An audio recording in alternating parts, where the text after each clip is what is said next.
Hey, I'm Gemma. I'm here with Marion. We are coming to talk about our workshop that we are putting together around having and building better relationships and ideally finding the one, those soulmates that just bring you to life through healing modalities, through creating perspective around our beliefs and our current situations of what we're facing. Because a lot of us are in the space at the moment where we are walking around and just believing that dating is rubbish. There's no good people out there. Where is my soulmate? Where is the one? Why can't I find him or her? And personally, having done some work around this, I really feel like that keeps us all connected in a way. So we aren't really willing to look deeper because we feel that this negating and belief system is helping keep us connected. But after doing some personal work with Marion around these beliefs myself, I can tell you that there is much greater potential and possibility when we break down these walls. That is absolutely true. Yes, so I can definitely guarantee that you'll take a whole new approach away with this workshop. And I can say that with the hand on my heart because this was me. And it's not only you. I was talking yesterday to a younger friend of mine, and just for the record, I'm 44 years old. So I had a completely different experience than you and my other friend when I dated. Not only that, I live in Mexico. So that's a completely different cultural, baggage slash thing slash what's appropriate and what isn't and all of that. And I have a lot of younger friends, and lately it's been showing up. Like, everybody has been going on about how it's so hard to find somebody to date, how online apps aren't really working for them, how they have no friends to introduce them to people. It's and I just just my head kind of explodes because I don't really understand how all of this happened. It's a little alien to me, because when I dated, you had to call a landline and you had to talk to the person's mom or dad, even worse, to ask, your crush to come to the phone, and your tongue would get all twisted and shit, and you would get through it. Or you would meet somebody at a party and spend some time talking to them, and then they would call you, and, you would go back and forth on the phone, like for at least a couple of weeks before you were allowed out of the house. And yes, I was younger when all of this was going on, but even in my 20s, my mom wanted to know who's that, and, where are you going, and who's driving, and all of that stuff. And I had to provide the information. So yeah, it was very, very, very. And that's the point of difference. I remember calling school crushes when I was 11, 12 years old on the landline. But very quickly that shifted into cordless phones, MSN Messenger, texting. And I know I was lucky enough to meet some of my earlier partners just at clubs, through friends, the general gist of getting together. And by the time I came out of that, Tinder was born. Phone call, like FaceTime, all that stuff became a really big thing. And, I definitely have had my successes, but I've also had massive fails. The one thing I find with the online dating for me personally, I can't speak for everyone, but is the longevity. I feel like we're in such a disposable world, and that is now going for relationships. You don't like someone, you just pick someone else, just like you would a t-shirt at the local shop. And it deeply saddens me that we've kind of got to this, alongside of the fact that women feel like they need to be men and men feel like they can't be men. Exactly. Because women are too psycho, we're too aggressive, we're too needy, and men are too trashy and just dickheads, whatever. Well, there are the dickheads, absolutely, Oh, yeah. and I dated a couple, because they exist. Yeah. And you can't tell whether somebody is a dickhead on a first date. No. However, you can tell if somebody's a dickhead by how they treat those around them. I dated this guy once, and he picked me up, and he was a gentleman with me and all the things. And for whatever reason, we had to go to the grocery store. And he was here in Mexico. We used to have little children packing up your bags, like teenagers who were maybe 13 or 14, and they would do it to bring some extra money home. And this guy was an absolute asshole to the kid, not to me, to the kid. And I can tell you that that was the last time I went out with that guy. Yeah, I can understand why. You can tell a lot about a person by seeing how he treats people who are, and I'm going to do a ton of air quotes here,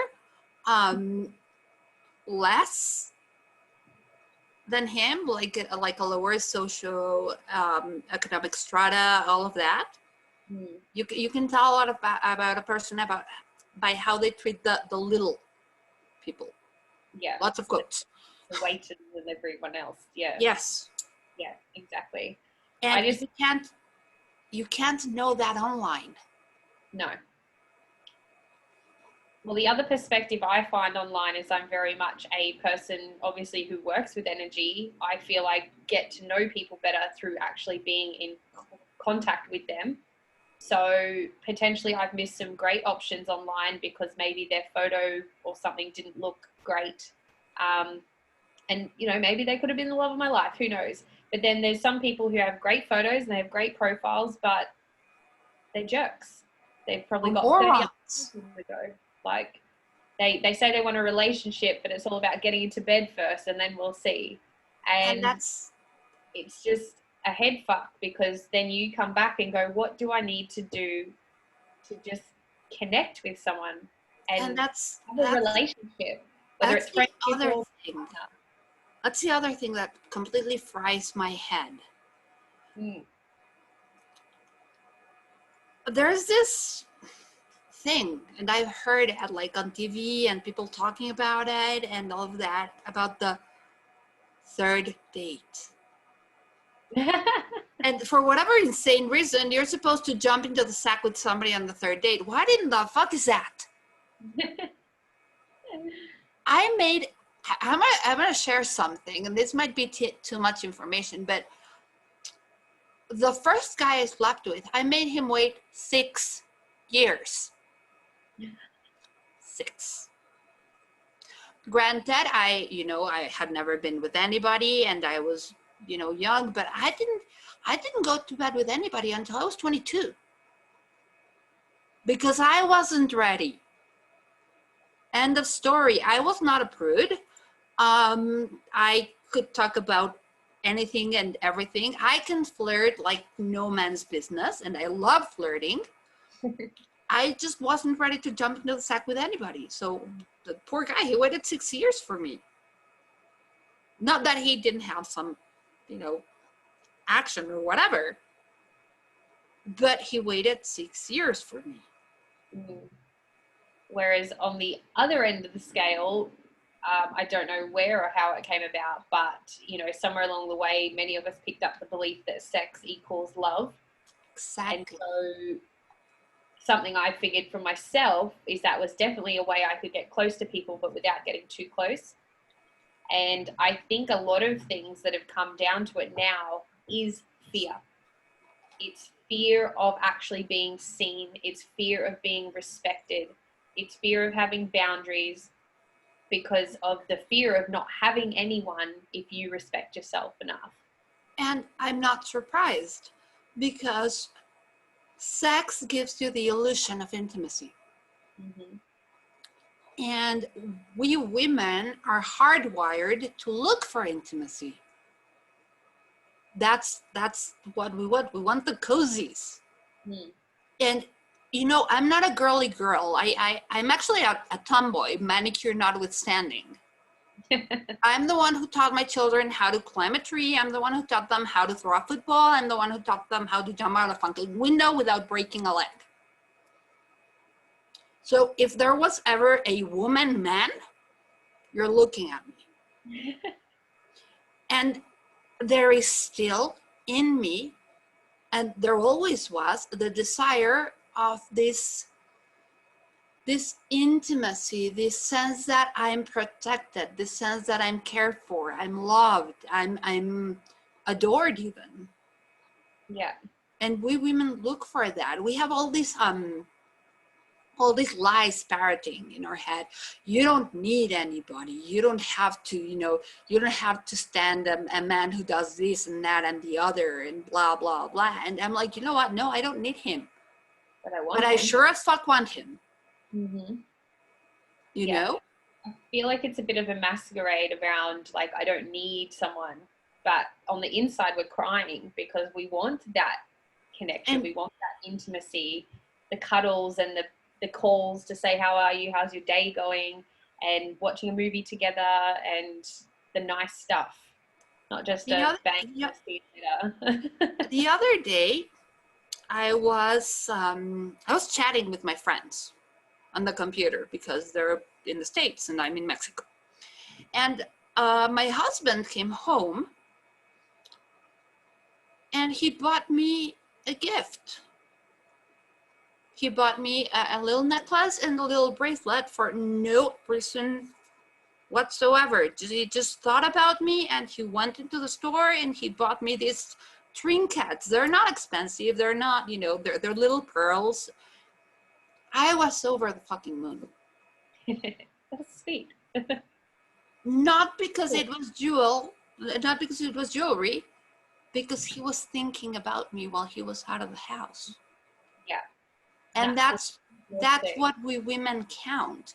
I remember, I think it was Friends, one of those shows, and they were talking about how women and men keep score differently. Mm. And the metaphor was that if you give a woman a car, it still counts as 1 point. If you give a man a car, it counts like a bajillion points, and he will, worship you for the rest of his life. Mm. To a woman, a car is the exact same thing as bringing her a flower. Because you were thinking of her. And that's what counts. Yeah.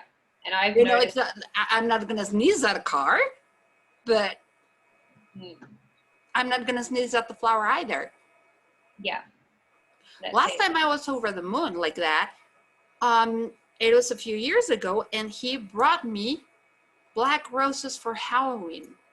Ooh. And he was like, I brought black flowers for my witch because this is your day because you're a witch. Yeah. They understand the basics. Exactly. Yeah.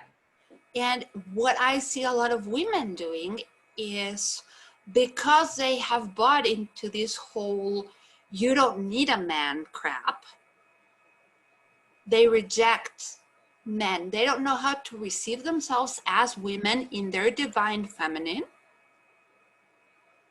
And so when they reject themselves, they're rejecting what they say they want. Mm. Oh, I want a man who loves me. And then the guy comes along and tries to love them. And they're like, no, I don't need you. Mm-hmm. You can't take care of me because I'm an independent, strong, modern woman. And it's like, dude, you've been whining for 5 years that you want a boyfriend. What in the fuck are you doing? Mm.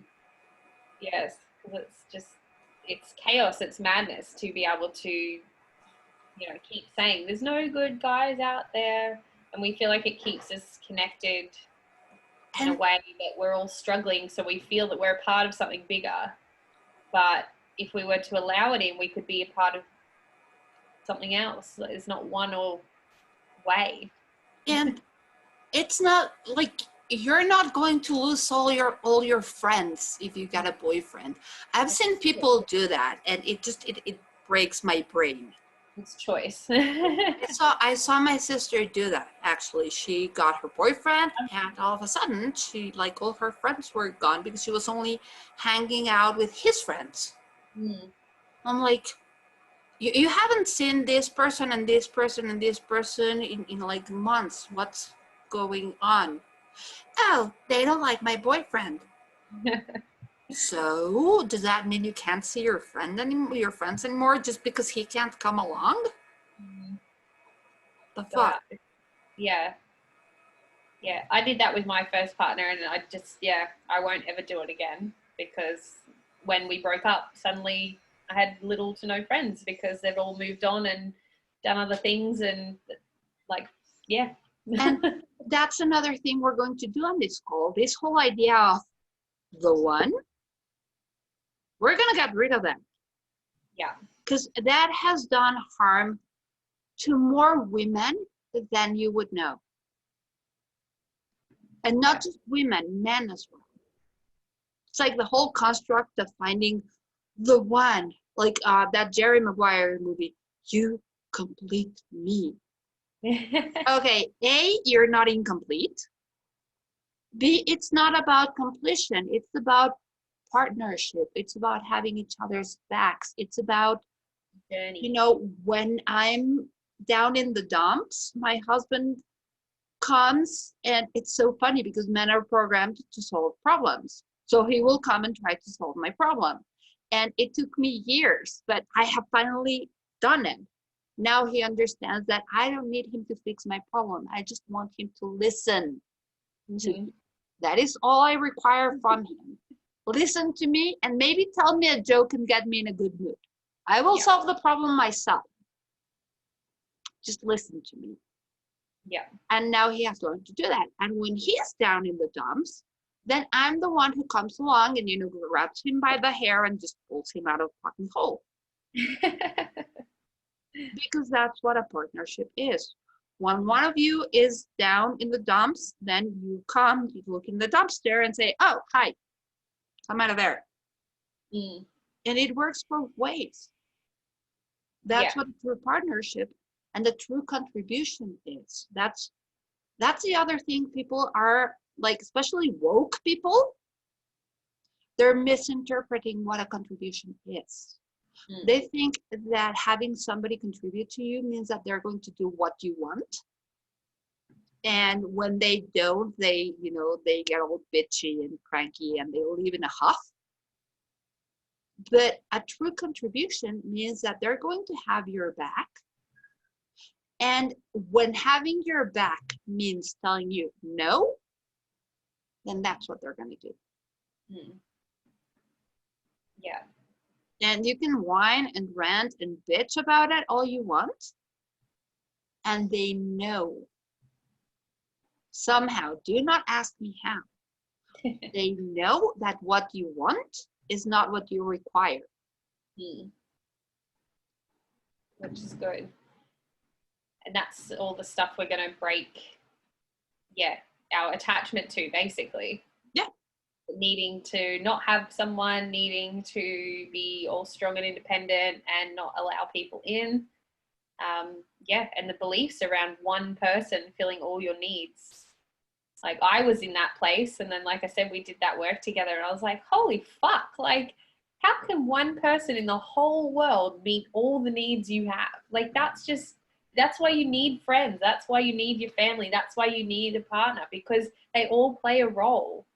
Yes, and it's actually, in my point of view, it's very unkind to demand that somebody cover all your needs. Yeah, I agree. It's impossible. It's unkind of you to demand that of them, and it's unkind of you for you to demand that of yourself. Because I see a lot of women doing this. No, I have to cover all his needs. honey, you're not qualified. Mm. I'm sorry. Yeah. You are not qualified to cover a man's needs, basically, because you're not a man. Yes. Are you going to sit down and watch the football game and shout at the TV with him? Some women do, like my sister is a football buff. Yeah. And my mom is a football buff. And so some women can. Yeah. But then there are other aspects that they can't cover. Mm. Well, I've fallen into the trap of sitting down and watching sport just because it meant spending time with them, even though I was not interested, but pretending I was, to just, because to me, you know, it kind of filled the gap of, well, he wants to watch this and I want to spend time with him, so we'll make it work, which can also work to a degree. But again, putting myself into something not really. Like, what if you sit next to him with a book? Yeah. I'm gonna tell you a funny story. There was a game on Monday, right? And my mom went over to my sister's house to watch the game, right? So my mom, my sister, and my niece are sitting in front of the TV watching the football game. I think it was the Saints versus the Chargers. It was the American football. And my brother-in-law was on the other TV playing video games with his friends. Mm-hmm. So that's something where they're all enjoying themselves. Nobody's griping because the other person is not paying attention to them. It's like, why do we need the attention 24/7? Like my brother-in-law was very happily playing his geek video games with his buddies online or whatever, however the fuck they do that. And it's so funny because you had the three girls watching the game and shouting at the freaking TV. Yeah. Excellent. Everyone wins. Exactly. And why can't we have that situation? Why do we insist on imitating things that aren't even real? There are things we see on TV that we read in books and watch in movies, and they are simply not real. That's it. They're always based around being on dates all the time, in each other's bed all the time, watching movies on the couch all the time. And they're nice things to do, but they can't be 24/7. Like, it just, again, you need variety. And we're very good at demanding our space. I need my space. I'm going to meditate. Yeah. And then when the poor guy wants to watch the fucking game and have his time, then we sit and sulk because he's not paying attention to us. Well, where were you when I needed you while you were communing with the fucking ether? Yeah. Reciprocating. Yes. And that's what we're going to be looking at in the call. Like, where are we cutting off our noses to spite our faces? And this is not only for women. This is for men too, because they do a lot of crazy shit as well. Yeah. Like, yeah. We've all got our stuff. And the thing is to look at it not as men or women, but as human beings. Like, what works for you? What would you, person of either gender, or, you know, now they identify themselves as flower pots and shit. What would you like in a relationship? What would you like and what would you not like? And how can you create that? And have this nurturing relationship. I've been married for almost 20 years, Donna. And I'm not going to tell you it's all been moonlight and roses, because it has not been. We have stepped back from like the brink of divorce at least twice. But that's the thing. You have to choose every single day. And just staying is not choosing. That's just staying because nothing better has come along. You have to dynamically choose the other person every single day. And I have a feeling we've gone a little bit over long. Yeah. I was just thinking about, should we call it up? Yeah. But that's, yeah, well, like I said, even personally, yeah, these are all the things I've managed to come and see from a bigger perspective. And yeah, in my opinion, it's only going to make better relationships. So. And so how differently are you going to do things once the quarantine is over? Well, very. This is a really good time to look at yourself. Yeah. We can't go anywhere anyhow. No. And if it wasn't for doing these sessions, I mean, I would probably have gone back out there after quarantine, just done the same thing, because I didn't actually take the time to, understand what I was believing for a start, you know, maybe seeing where they come from, Disney, Hollywood, parents, whatever. And now, understanding it on a deeper level, it's like, oh, well, yeah, hang on.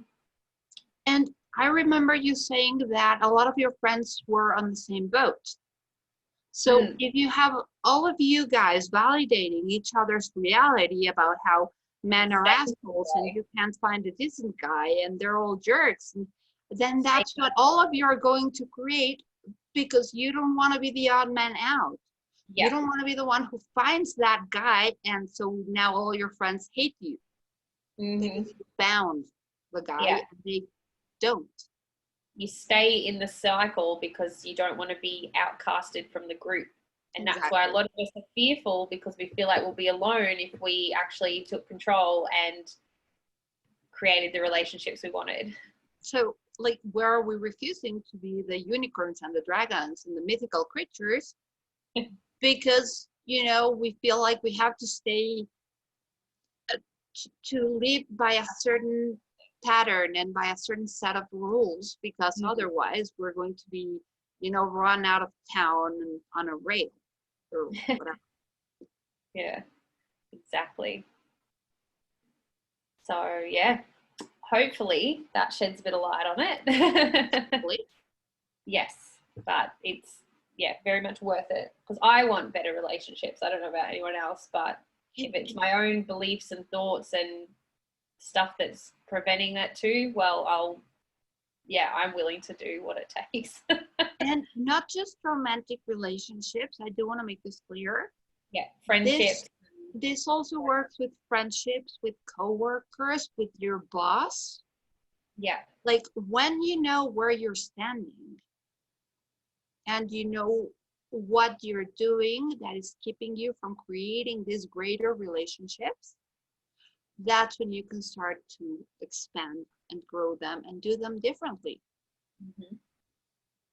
with anybody. It's all an experience. Yep.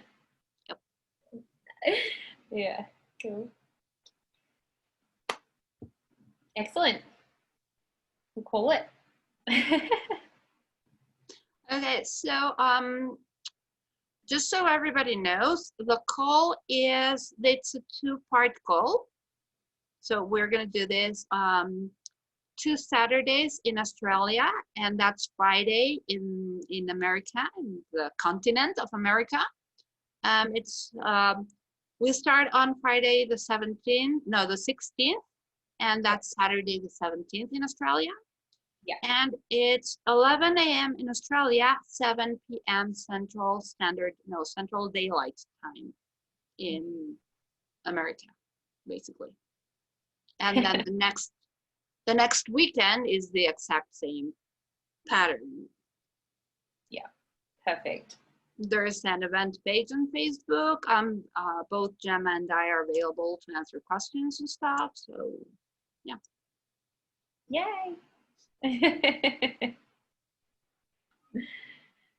Very good. So I guess that's it. And we hope you can join us. It's going to be tons of fun. It's going to be a fuck ton of change and, you know, fun and work and stuff. And, you know, we hope you can. Short but powerful. Choose yourself. Agreed. That's the best thing I did. Okay. See you around.